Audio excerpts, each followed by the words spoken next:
all you reinventors. This is Lesley Jane Seymour, and I'm here to talk to you about reinventing. Who would have guessed? I am the founder of this podcast, and I'm also the founder of CoveyClub.com, which I hope you will come over and visit because we have tons of free goodies for you at Covey Club. You can put in the word reinvention into the spyglass on the front page. You can download all kinds of tips and tricks and guides and checklists. We also have articles for you. We have essays. People have been through it. We understand it. And it doesn't have to be a reinvention. People say sometimes that's too big a word. It could be reimagine, rethink, reboot, restart, whatever little thing you want to change. We have figured out how to do it, and you should come join us. At least come join the newsletter because you'll get a lot out of that. So today I have somebody wonderful who is a serial reinventor who took off time to be a mother and a wife. She'd gotten married very, very early. And then when she divorced, she decided she was going to take some time. And then when she had her kids late, that she was going to really take her time to enjoy them. And now she's a photographer and a podcaster, and she's looking forward to what's next. This is who she is. Yvonne Marchese is the host of the Late Bloomer Living podcast. She's a professional photographer, author, speaker, mother, and wife on a mission to explore what it means to age playfully. She's a roller skating, paddleboarding age agitator who believes that midlife is filled with possibility, that it's never too late to pursue a dream, and that the stories we tell ourselves have tremendous power in our lives. And I absolutely agree with her. This is totally true. And I think you're going to learn a lot by listening to her. So here she is.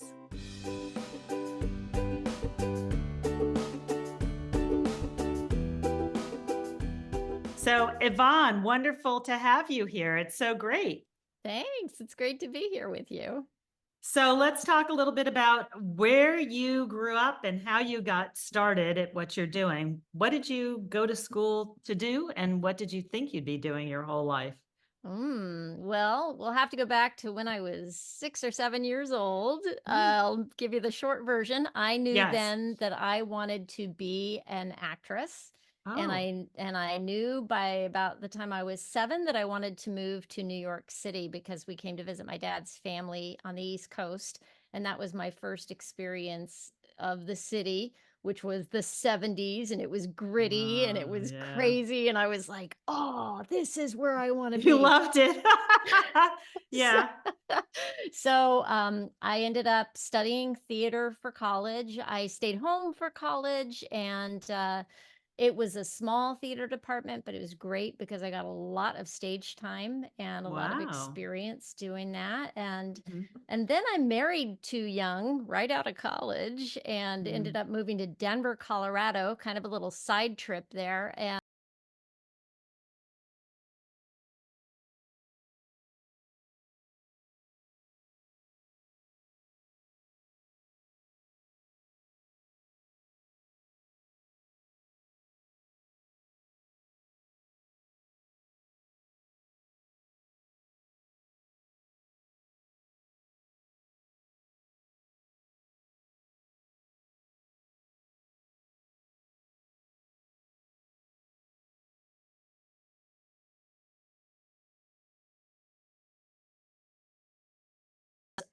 feeling wash over me as I looked around, and I'd be like, oh, I live here.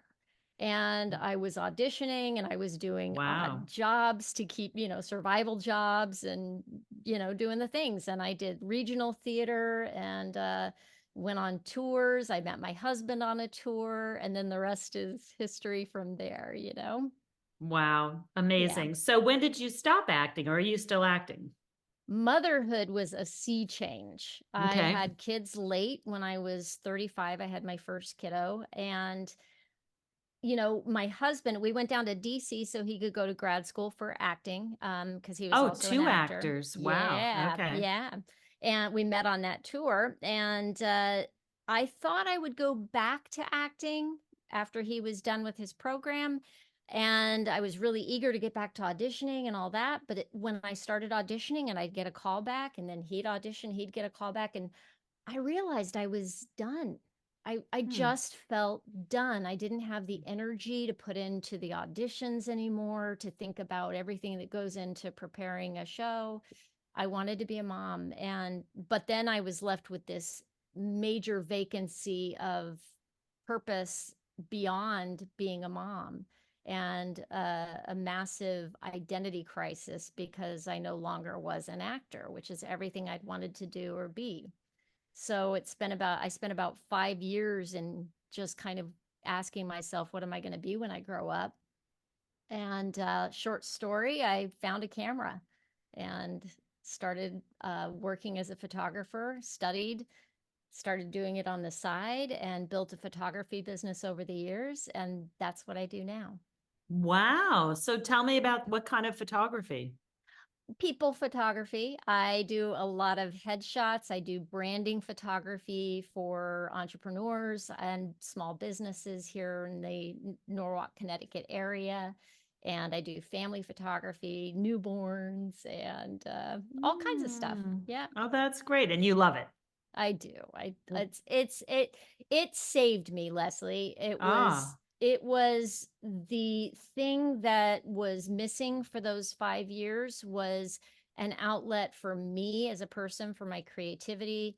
And looking back on it now, I know that it was all tied into me as a storyteller. That's what I was as an Hmm. actress. My part was different in that. It was very collaborative as a part of us, being part of a story. Um, and now it was a chance to be behind the camera telling other people's stories, which is also what I do on my podcast. So it's the one Hmm. unifying theme of all the things that I've done. And what was that feeling like? Because I think a lot of the listeners will relate to it. What was that feeling like? Because I mean, having kids and raising them is very rewarding, but how did that express itself? That kind of, I need something more. And did you feel Yeah. bad about that? Yeah, probably a little bit. And I would say parenting is the best and hardest thing I've ever done. I'm with I, you. Yes. yep, Much harder always, job. Yeah. Hardest yeah, job. Yep. always wanted to have kids, but just kind of kept putting it off. It was kind of, you remember those little comics they had like in the, I don't know, the 80s, 90s that were like, "Oh my gosh, I forgot to have children." You know, that was kind of me.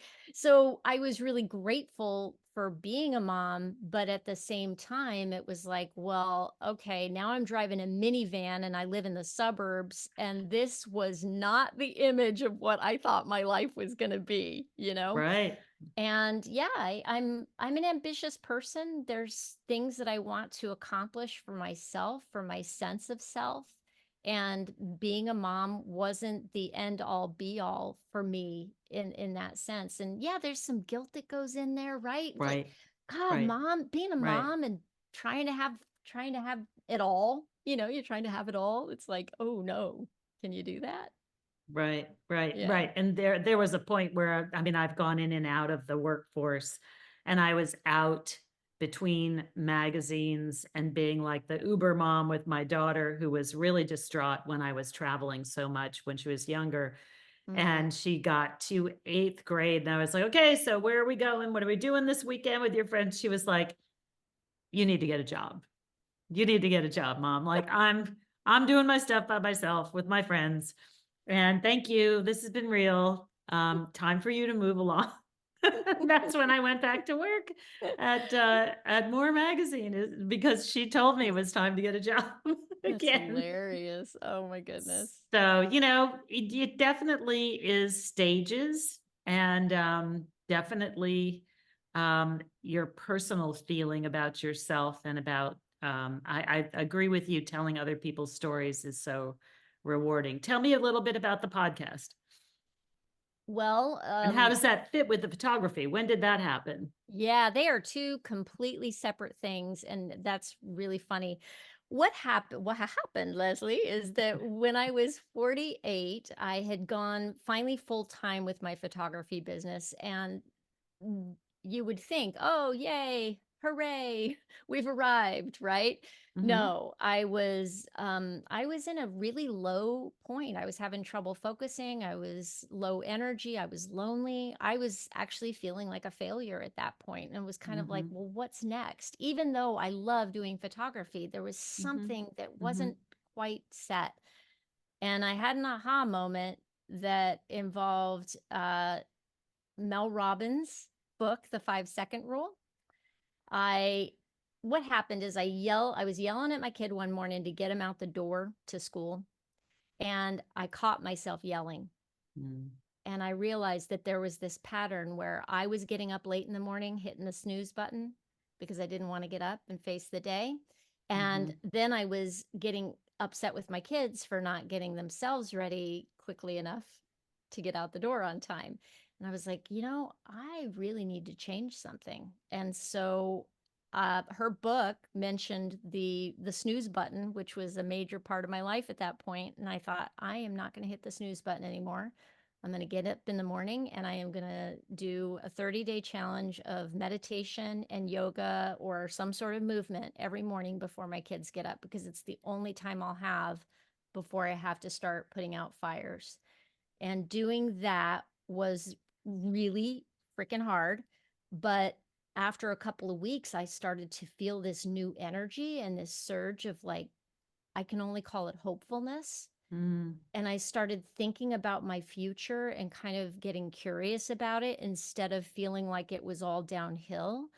And and that's when I realized, oh my gosh, I really have been telling myself it's all over and it's all downhill from here as I approach 50, thinking I'm done. And I realized, no, I'm not done. And that's where the podcast came from.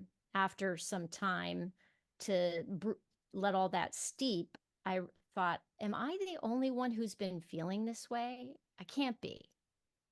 And I thought, what if I were to do a podcast that tells the story of other people who are coming up against it in midlife and thinking it's all over, and then finding a new thing, a new avenue, a new hope, and that's what the podcast is about.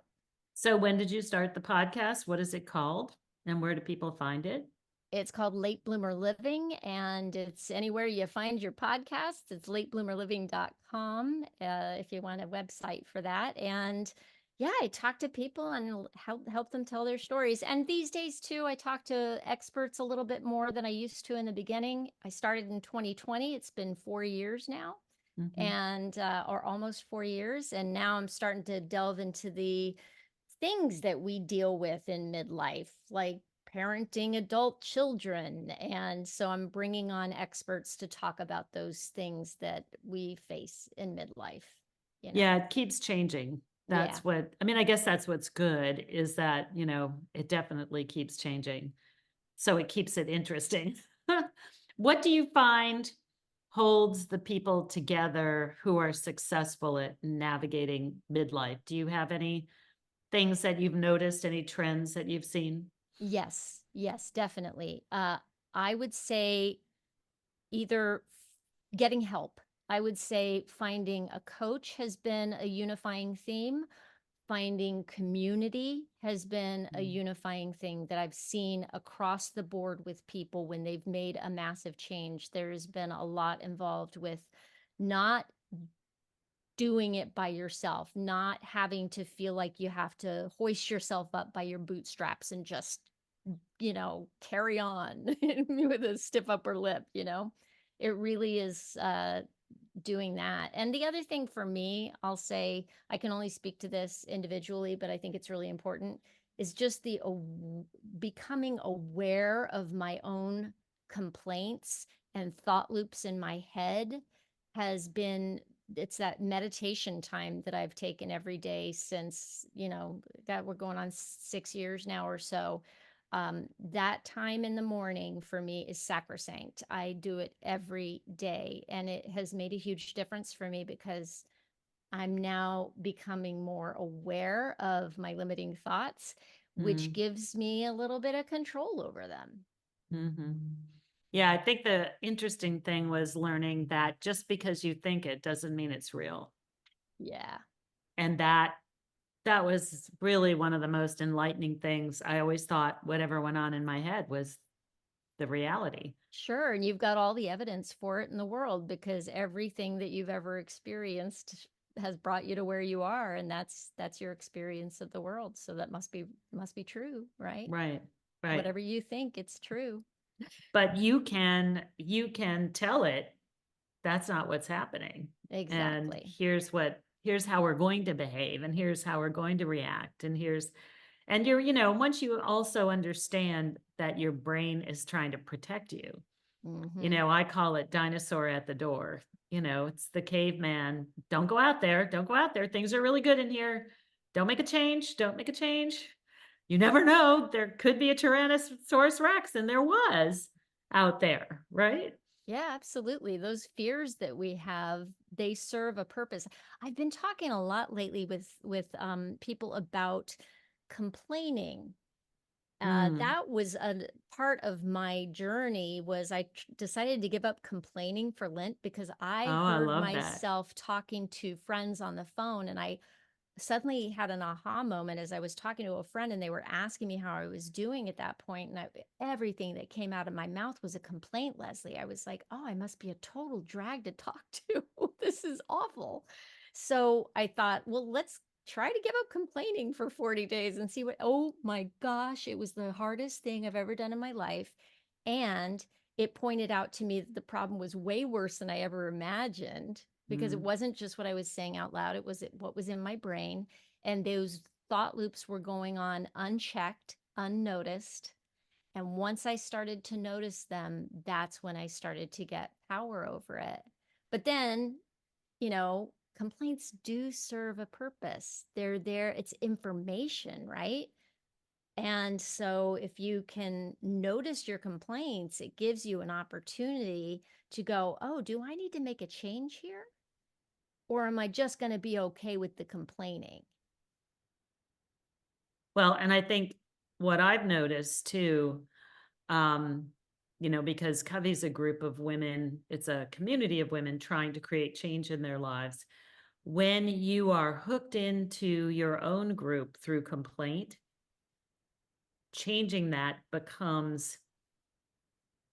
it creates fear in everybody You're because that's talking how you're about the group of connected. people you're connected to Right. and Like your how friends, we, if that's how you're yeah. connected, which is, you're Mm, connected because you're going to complain and they're complaining about this and complaining about that.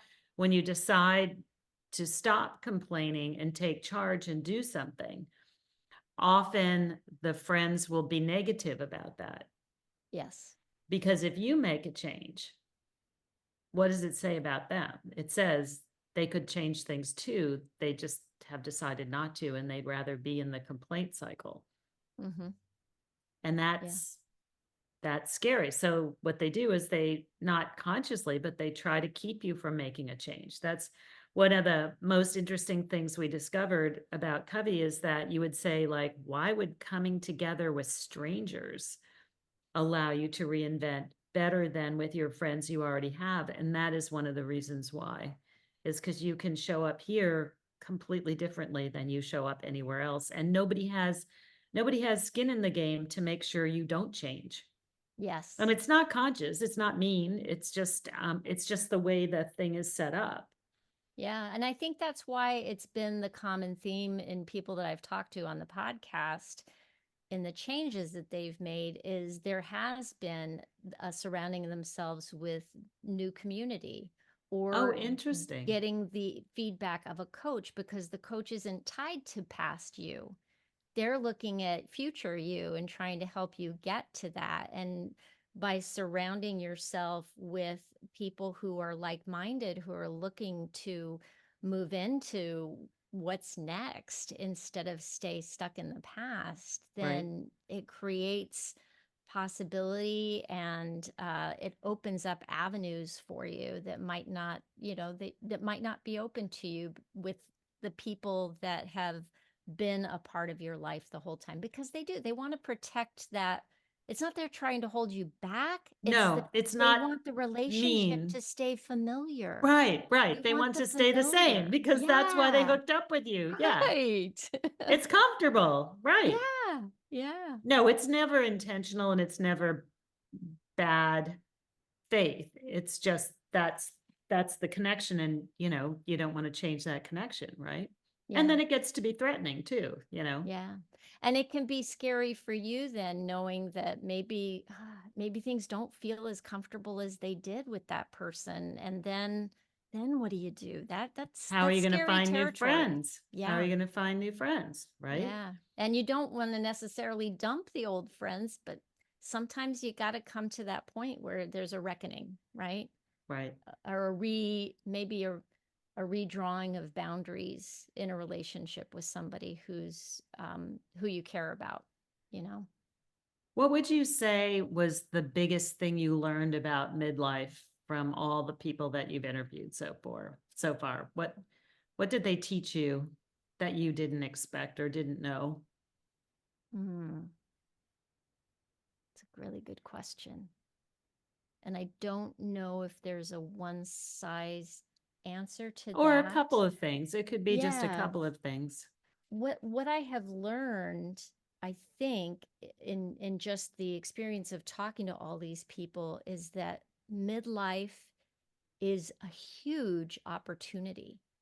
Mm. We have this little golden moment in time where hopefully our health is still good enough that we can affect change, or we can change some habits. I mean, you're a tiny habits coach, right? Mm-hmm. Oh, we yeah. can we can change habits. That was a habit change for me, to stop hitting that snooze button in the morning.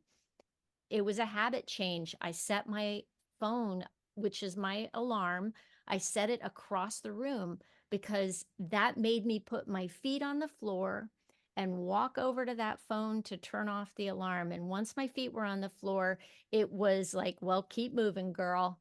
Because if it was right by my head at the, in the bed, I wasn't getting up. So it's those tiny little habits that we can change now. And there's all this opportunity. We're living longer than ever. So we might, if I'm Correct. 55, I might have, I probably could likely have 30 years ahead of me that could be productive, maybe 40, who Right. knows, That's right. right? That's So right. that's a lifetime for some people. What am That's I right. going to That's do with that correct. time? Am I going to sit around and go, woe is me, it's all over, I'm all done here? That's unacceptable to me. I And agree. that's what I've learned from watching.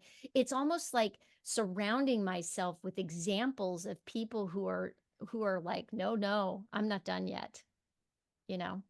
Yeah. And I like to say my mantra, and the Covey mantra is, it ain't over till it's over, until you say it's over. Yes. Meaning that it's not up to your boss, not up to your husband, not up to your kids, not up to anybody else who gets to say, you're done, move off the stage. You get to decide when you exit, and what you want to do next. And if you don't want to exit, you don't exit. You can just keep, changing what you do and how you contribute. And but there is a lot of pressure to go away. Yeah. And that, that's the hard part. Everybody feels that pressure to go away, to become invisible, to stop, Yeah. you I know. mean, that pressure, that external pressure is absolutely there. And what I am most focused on is the internal pressure that I've absorbed over the years from just the zeitgeist, just and Sure. I'm so aware of it now in my conversations with people. I just hear it. And in the littlest bits of conversation, it is amazing how we limit ourselves, and it's not our fault. It's just something we've all absorbed. And it's not like I suddenly am free and clear of it. It's still there. And I still have to work at it every day to challenge the belief that old is bad, you know? Yeah. And I mean, and we've had so few examples out there for so long, of women who are continuing to, do great things over the age of 50. Yeah, They weren't there. So I think it's getting better.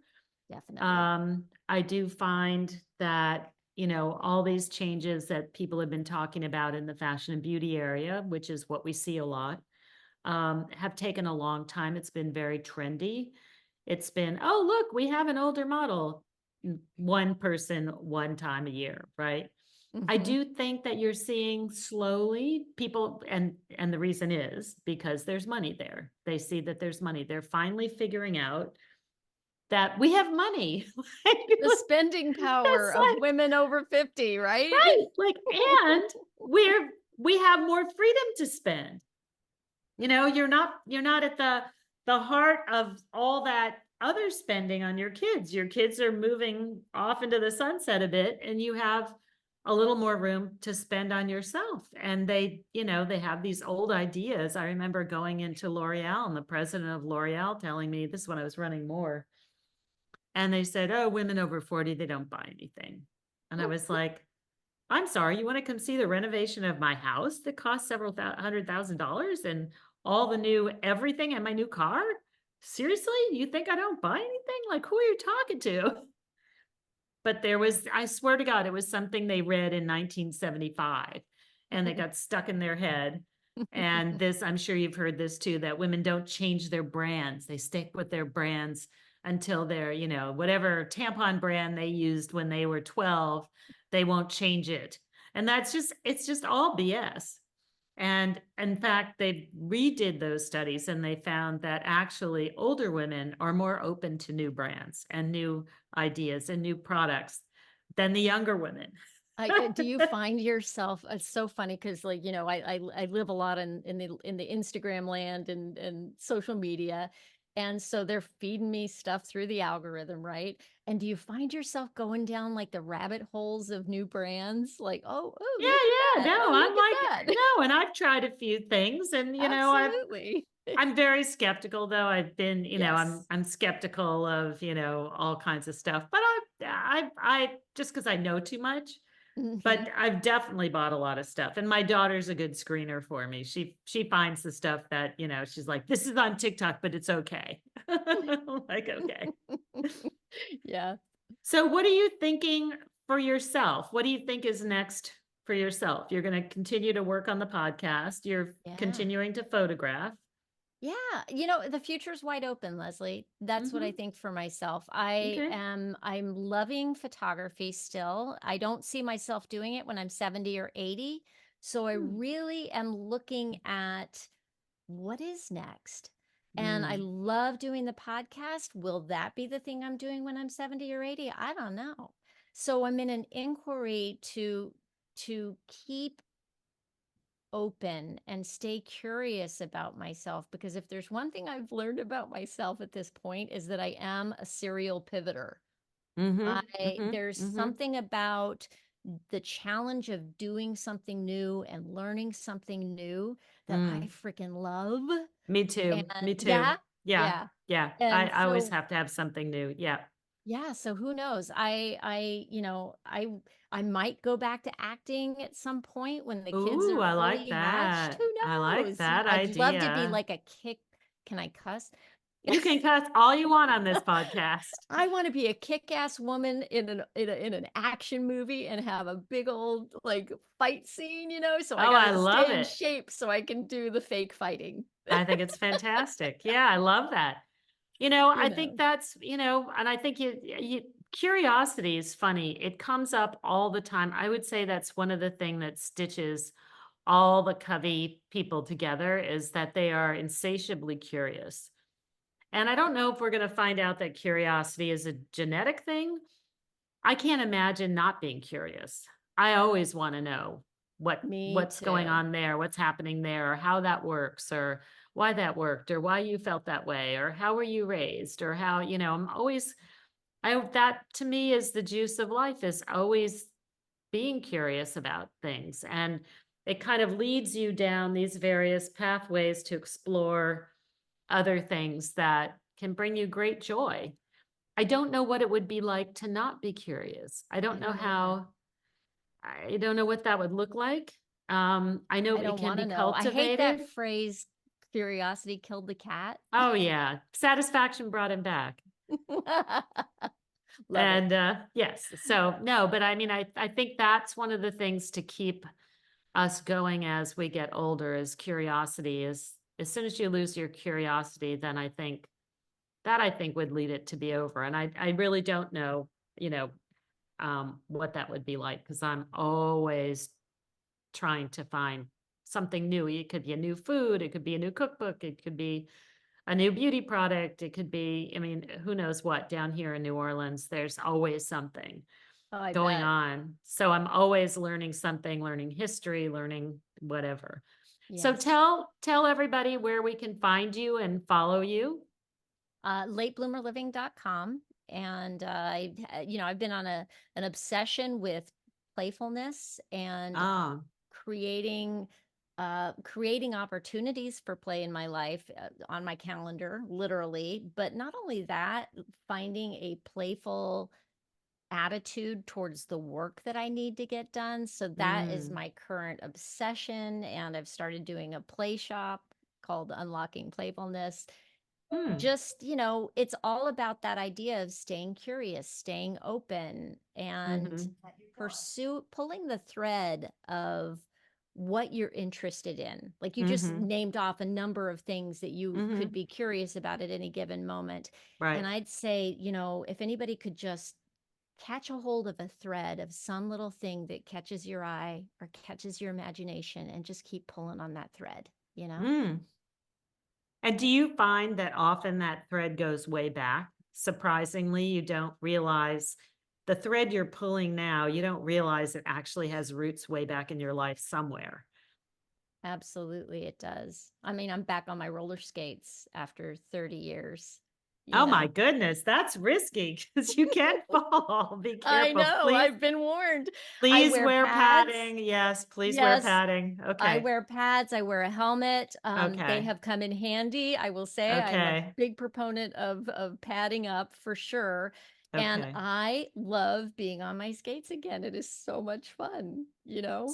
So just before we close, what do you have like one or two tips for people who are want to do what you do and a constant pivoting? Are there things that you sort of have learned or can share to make it successful? Leave time for yourself. I'm not going to say leave time for yourself. Make time for yourself to get quiet, go for walks, journal or meditate or something where you can get in touch with who you are, with that thread of who you've been always, who maybe got shunted aside as you started to become an adult and take on all the responsibilities. You Right. know, I would say give yourself that time to connect and don't feel guilty about it, for crying out loud.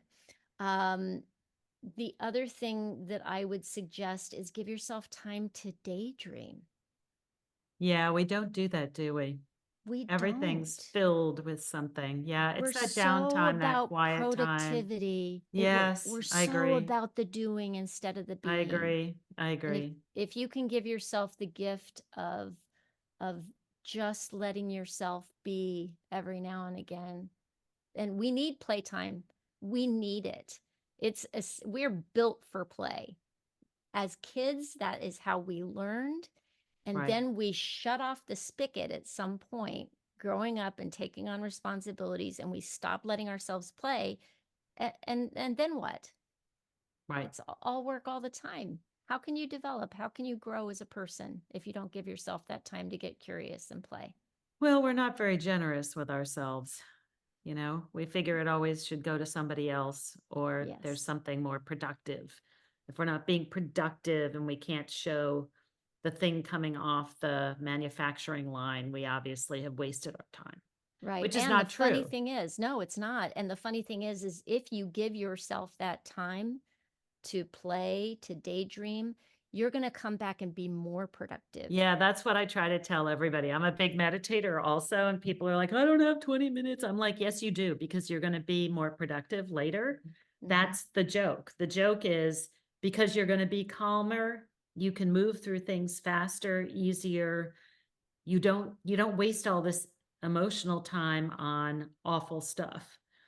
And it's amazing how much you can get done when you're calmer and more focused and more in touch with,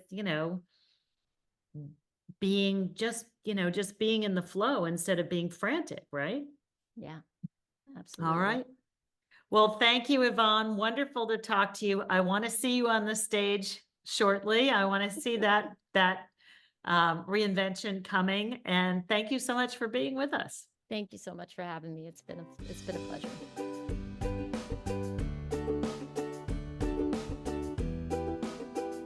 So I hope this was a helpful podcast for you. If you like the podcast, please follow us. And also, if you count on Apple, give us some stars, give us a comment. That would be wonderful. It raises our visibility so other people can find us.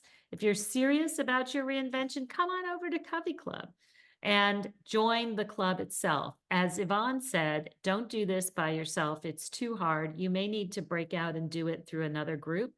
We can be your group. That's what we do. We hold each other's hands. We are there for each other. We hold you accountable. We help you. We share our resources and we share our brilliance and our intelligence and all our support. And we help people get through this incredible time of change, and it works.